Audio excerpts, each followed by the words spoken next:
Okay, today we are going to talk about what's called double angle identities. So that's like sine of 2 times an angle, cosine of 2 times an angle, and tangent of 2 times an angle. We'll talk about power reducing identities, which are a little twist on double angles. And then we'll talk about half angles, so sine of 1/2 of an angle. So I'm going to put up all these identities first. And again, these are all in your Bible, I believe. If they're not, please write them in and then tell me, and I will update it at some point. And I'm going to show you the first couple. I'll show you this one with the sum identity right away. So this is essentially sine of u plus u.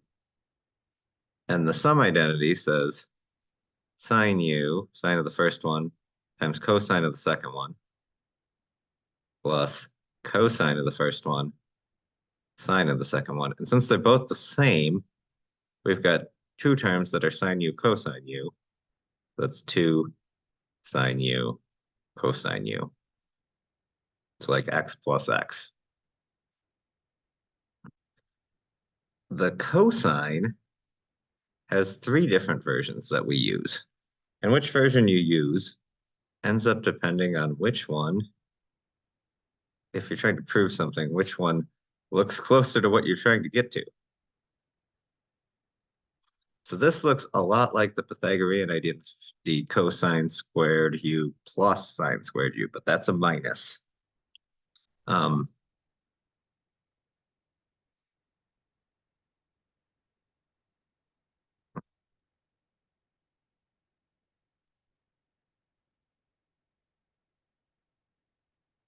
so I'm going to show you the development from the cosine sum identity.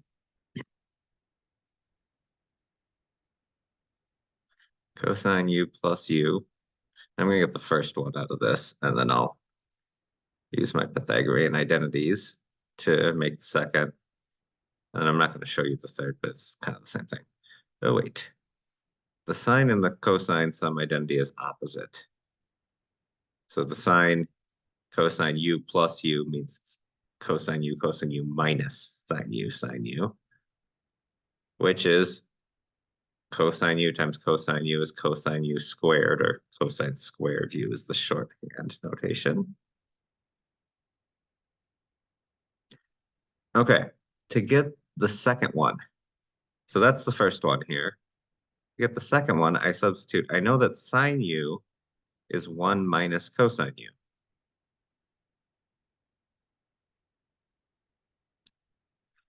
Or sine squared u is 1 minus cosine squared u. When I distribute this negative, I get cosine squared u minus 1 plus cosine squared u. Cosine squared u plus cosine squared u is 2 cosine squared u.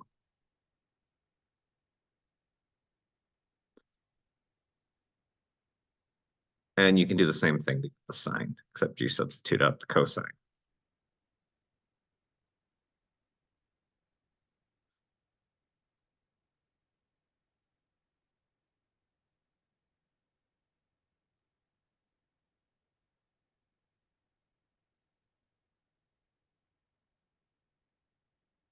And there we have it. And this again would be done the same way, using the tangent sum identity. There's my double angles. My power reducing is kind of like you take these three, or well, you take the bottom two in the cosine and you solve them. For either the sine squared or the cosine squared. And then the tangent, you're just doing the sine squared one divided by the cosine squared one.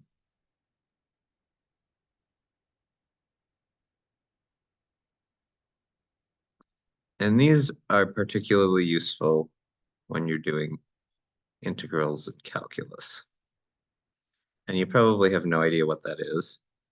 And some of you may never learn, and that's okay. Because you might be done with math after this class. But for those that aren't, these ones are kind of important. Tangent squared, I'm literally just taking the sine divided by the cosine, except my denominators of 2 cancel.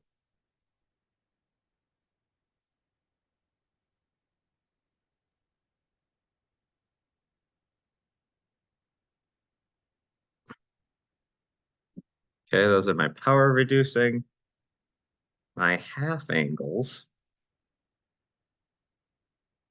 So this is like 1/2 u, or they label it in the book as u/2.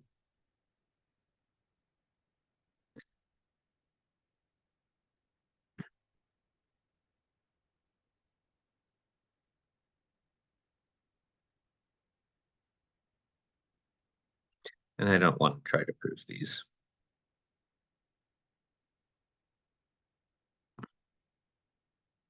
Sure, if I worked at it, I could, but. And then tangent is now the one with 3 instead of cosine. I'm making this bigger because it's got the fractions. And again, this is kind of functionally, the first one is functionally cosine over, or sine over cosine.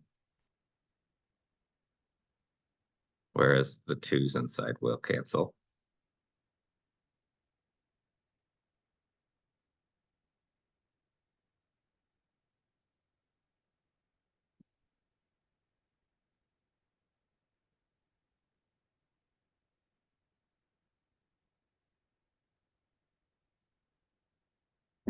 And again, these are mostly just used in calculus. So there's the identities. Keep them in front of you because we're going to go through some identities or some examples of using them. So, example 1 was example 1 was the proof I already did. This right here was example 1. It's why is that double angle identity what it is? And I did the cosine one too. Example 2 is I'm going to be using them. Cosine to the 4th theta minus sine to the 4th theta equals cosine 2 theta.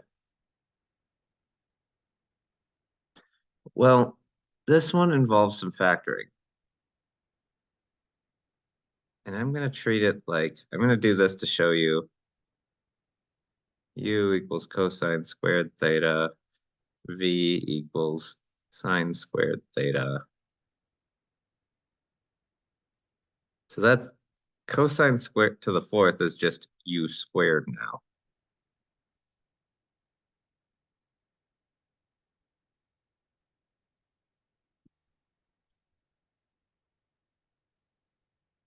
And I'm writing this out a lot of times. So now I'm going to substitute back in for u and v.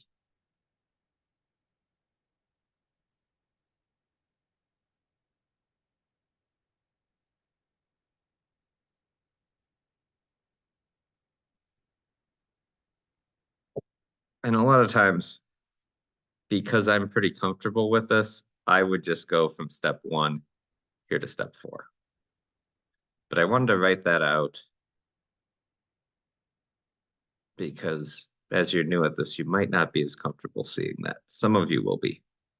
We know that cosine squared plus sine squared is of theta, as long as it's the same variable, is equal to 1.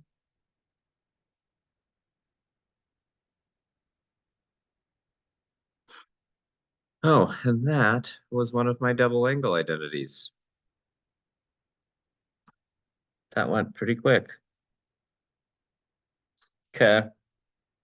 Reducing a power of 4 identity. This gets a little bit longer. This is example 3. That one was nice because it worked out. And they like to give you a lot of them that if you see how you should factor it or which identities to use, they work out pretty quickly. Not all the time, but often. So cosine to the fourth is cosine squared squared. So I'm going to use my power reducing. This asks me to change this cosine to the fourth into a trig function where the powers are all one. So I have to use my power reducing identity, and I can only do that on squares because those are the identities I have. So I've got 1 plus cosine 2x over 2 is cosine squared. And then that is squared, meaning I have to square the top and bottom, which means square the binomial on top and bottom, which means FOIL. Don't tell me that's 1 squared plus cosine squared 2x. So FOIL, I get 1 times 1 plus 1 times cosine 2x plus 1 times cosine 2x, which is 2 times cosine 2x, plus cosine squared 2x all over 4. So that now I've squared it. I've still got this cosine squared here on the right. And in order to simplify this, I'm going to put them as individual fractions. And I'll reduce in a second. I'm just going to write them as individual for now.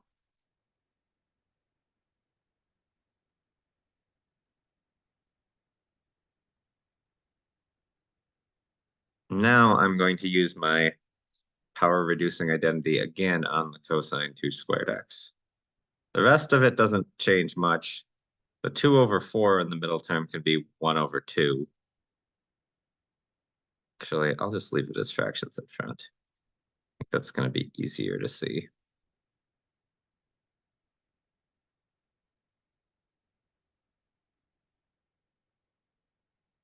And again, I like the fraction in front on the last one because it really does. It's easier than writing a fraction over a fraction to just multiply those.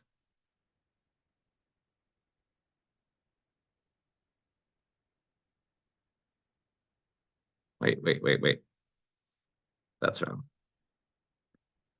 So this one actually becomes cosine of 4x because it's twice whatever was on the inside. And what was on the inside is 2. So it's 2 times 2x.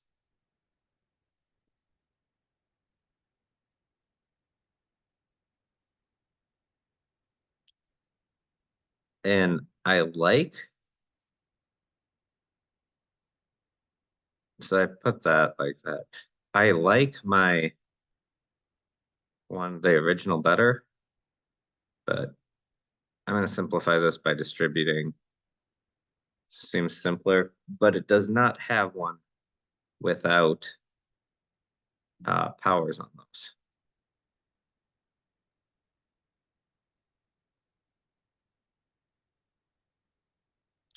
Now I can combine like terms 1/8 plus 1/4 is 3/8.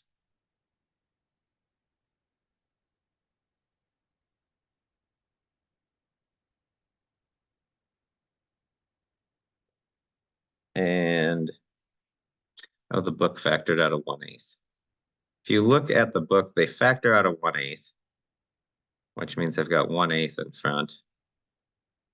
1/8 times 3 is 3/8. 1/8 times 4 is 1/2.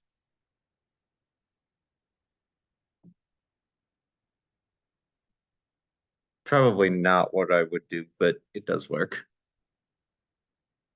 I probably wouldn't bother factoring it out. Not bad though.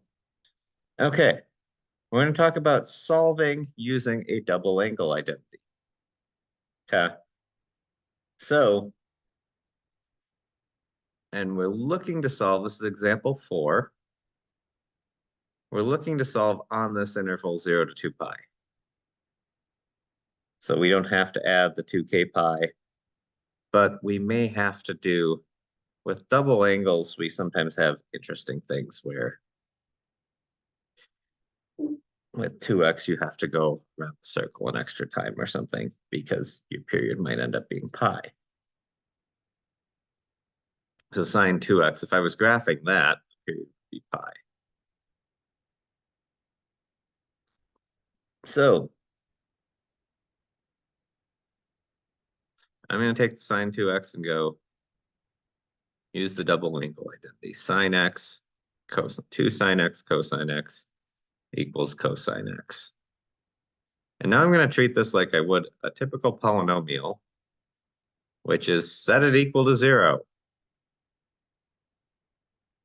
And it's important not to just divide by cosine x and let it cancel out because you do destroy an answer. Now I will factor out my greatest common factor, which is cosine x. It's in both terms. And I factored it out at the beginning, doesn't matter. And now since the two factors equal 0, I'll just set each one equal to 0. Neither of these were denominators, so I don't really have to worry about any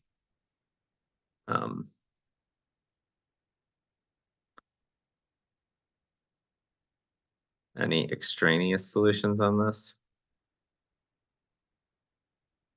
So I'm at the point where sine x equals 1/2. And I go to my unit circle and I look for 1/2. Remember, 1/2 is a y coordinate. And that is pi over 6 and 5 pi over 6. And then I go to my unit circle and I find where cosine is 0, pi over 2 and 3 pi over 2. That's where is the x coordinate 0. And yes, I kind of have the unit circle mostly memorized after enough years of teaching it. So you should be looking them up.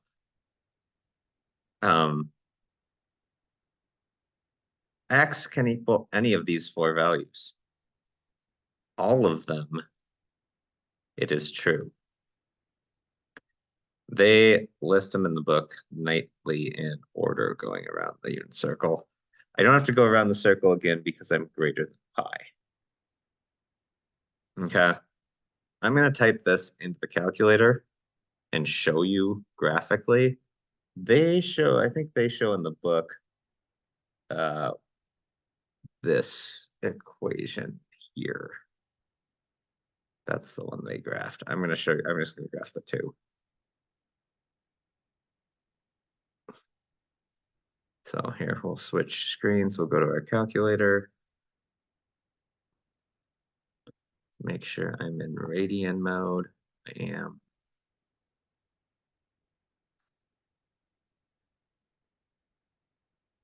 No.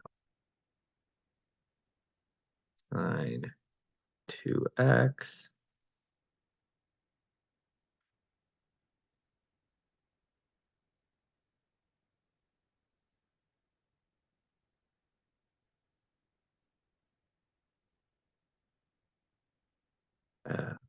I gotta stop using the keyboard. Use just the calculator keyboard. I'm gonna go zoom trig because it's easiest. I'm looking for 0 to 2 pi. I see intersections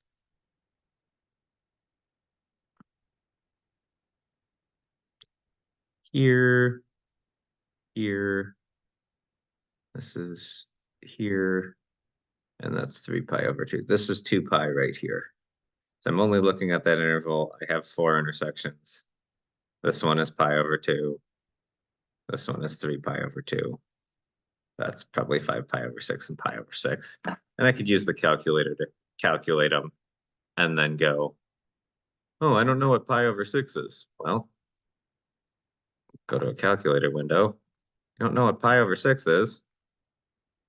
You do pi divided by 6, 0.52. I'm go find the intersection and show that I'm pretty sure it is 0.52.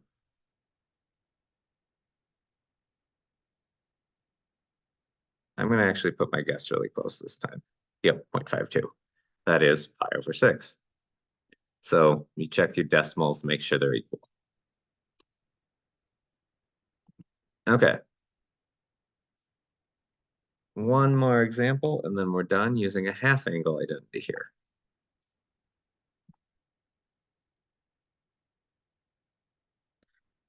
Trying to solve this one.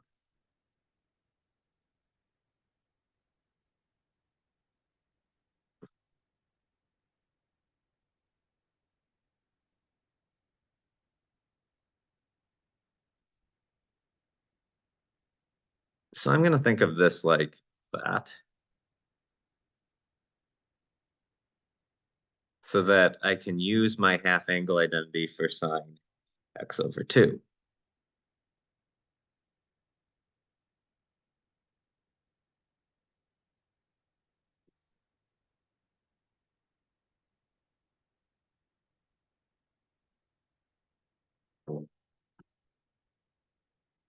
And the squared ever so nicely gets rid of my square root.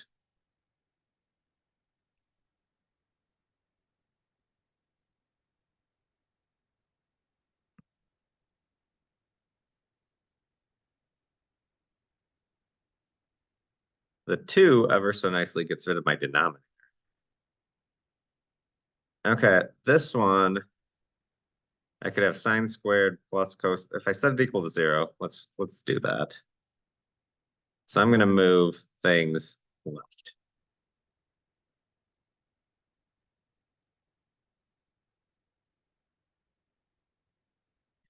There's no common factor to this. But what I can do is sine squared is equal to 1 minus cosine squared. Now I'm all in cosines. Oh, and hey, my 1 minus 1 cancels. I'm going to turn it around because I like my positives first. And now it doesn't equal 1. I don't know why I changed that to 1. The right side is still 0. 1 minus 1 cancels out to 0. I now have a common factor of cosine x. 1 minus cosine x. So I can take my two factors and set them equal to 0. I'll add cosine x to both sides and get 1 equals cosine x. And that only occurs at x equals 0 or 2. Oh, I have no restrictions on this. 0 or 2 pi or any multiple of 2 pi. So we're going to do the plus 2n pi little trick where n is an integer. We'll do the other one first. X equals 0. This was pi over 2. Again, plus 2n pi. And 3 pi over 2.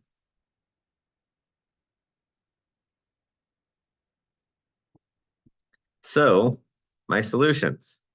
I don't really need to write the 0.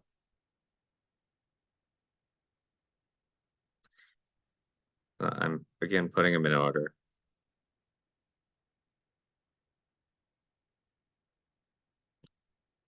And it is always best to specify that for integers and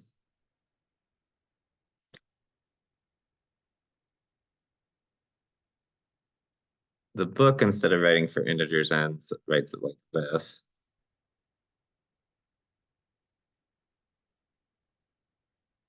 Oops. So they're just listing them off, and then they do dot, dot, dot. Notice it includes both the plus and minus. So that is section 5.4 on multiple angle identities.